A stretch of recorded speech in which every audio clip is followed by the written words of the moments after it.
Chers auditeurs de Radio Taïwan International, Jean-Yves Vertebise, maître de conférence à l'Université catholique Fulun à Taïwan, va vous présenter l'émission Géopolitique en Asie.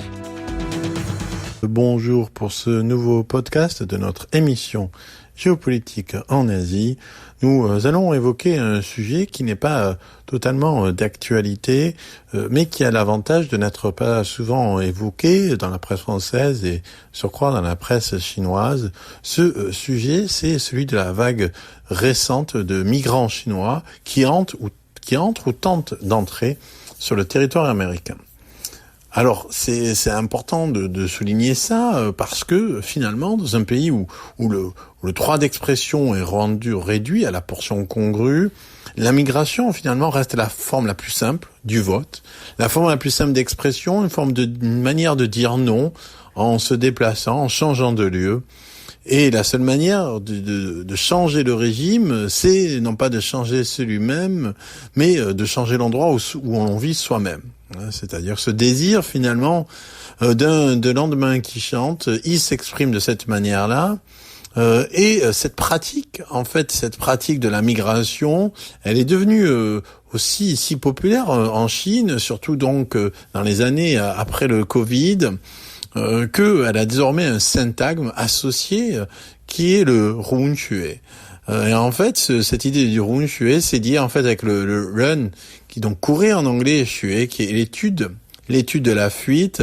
Et en fait, comme du point de vue de la censure chinoise, on peut pas directement dire des choses. Donc en fait, le terme pour dire courir, run, on utilise un autre caractère chinois qui est lié à la notion d'humilité. Donc ici, il a été créé cette idée du runxue afin d'exprimer, de réunir sous un vocable commun toutes ces problématiques de la fuite et du fait d'échapper à un régime ou à une situation économique. Alors, il faut comprendre que quelque chose d'important, à savoir que malgré toute la diatribe constante du pouvoir chinois contre l'Occident, les États-Unis qui veulent empêcher la croissance chinoise, qui veulent contenir la Chine, en fait, malgré tout ça, malgré tous ces discours, en réalité, les États-Unis restent la première destination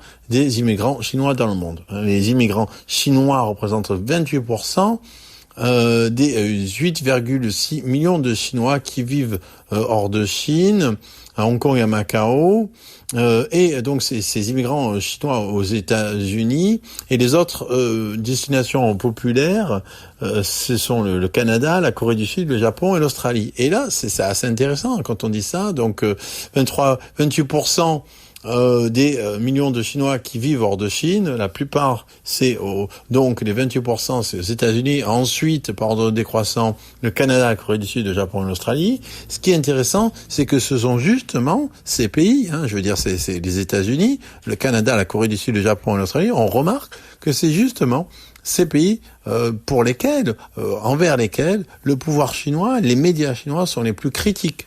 Donc c'est quand même assez frappant, assez intéressant quand on regarde ces chiffres de l'immigration, quand on regarde en fait les lieux vers lesquels les gens immigrent en Chine, ce sont les adversaires principaux de Pékin ou en tout cas les cibles principaux du pouvoir médiatique chinois.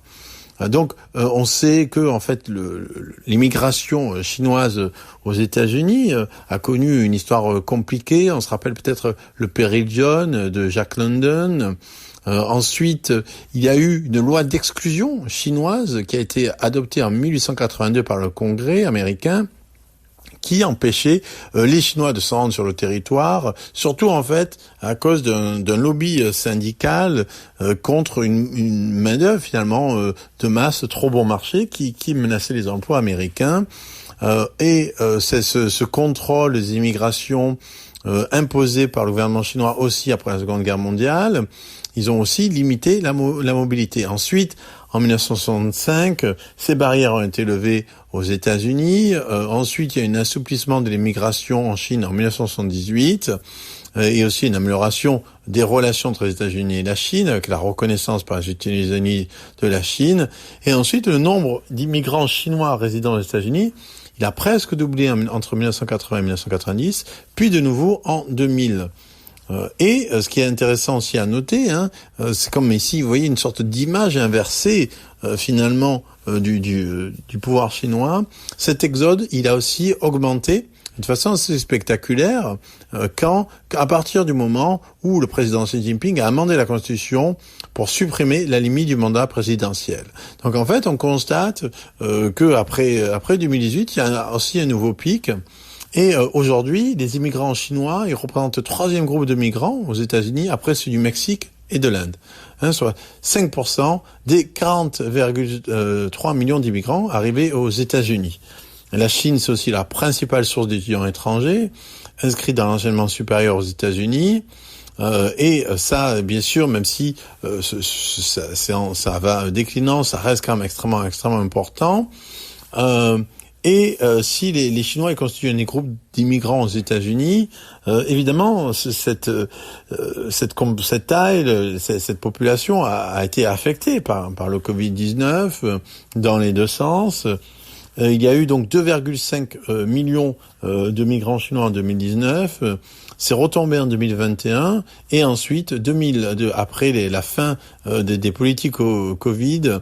Donc de zéro Covid, c'est reparti vers l'avant. C'est reparti de plus belle. Les Nations Unies prévoient que la Chine perdra 310 000 personnes à cause de l'immigration cette année, contre 120 000 en 2012. Donc on a quand même un triplement des effectifs, des sorties.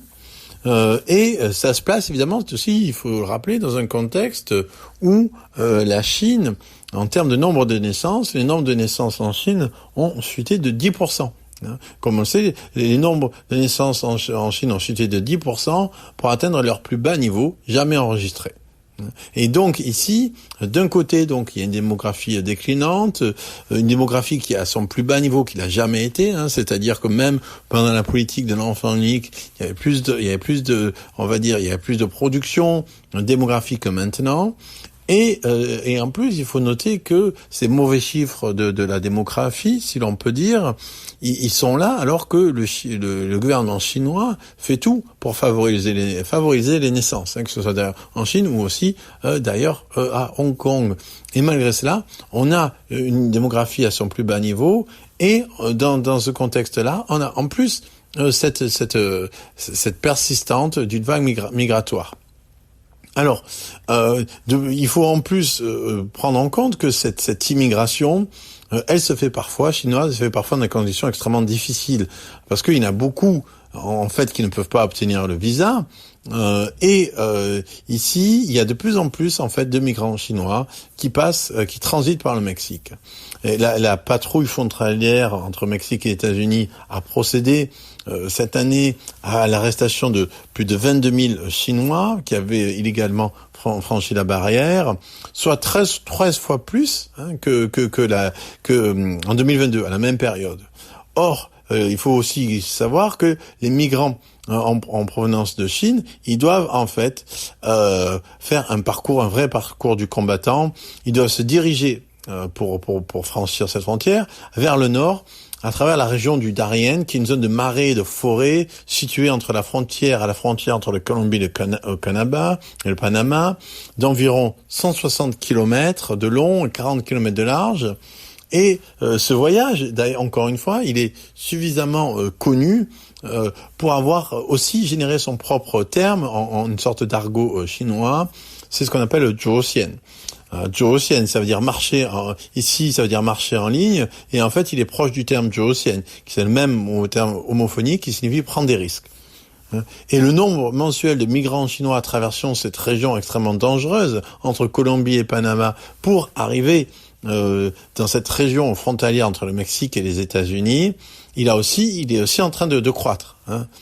C'est-à-dire que c'était 913 en janvier et 2600 en septembre.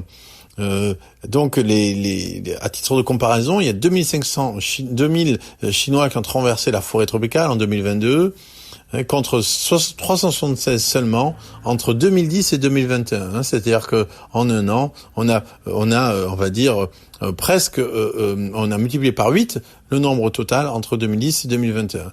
Donc ici, c'est quelque chose d'intéressant parce que comment est-ce qu'on peut expliquer cette fuite hors de la patrie, qui normalement c'est la patrie du rêve chinois. La Chine, c'est l'avenir de l'humanité. La Chine, ça va dans le sens de l'histoire, du point de vue du pouvoir en place. Alors il faut se rappeler que, évidemment, aujourd'hui, malgré tous les discours du pouvoir en place, l'économie chinoise va mal, le chômage des jeunes est à plus de 20%, et ces migrants, ce sont souvent pas simplement des gens qui n'ont pas d'argent. Donc parmi ces migrants, il y a des employés instruits, il y a des cols blancs, il y a des propriétaires de petites entreprises, etc.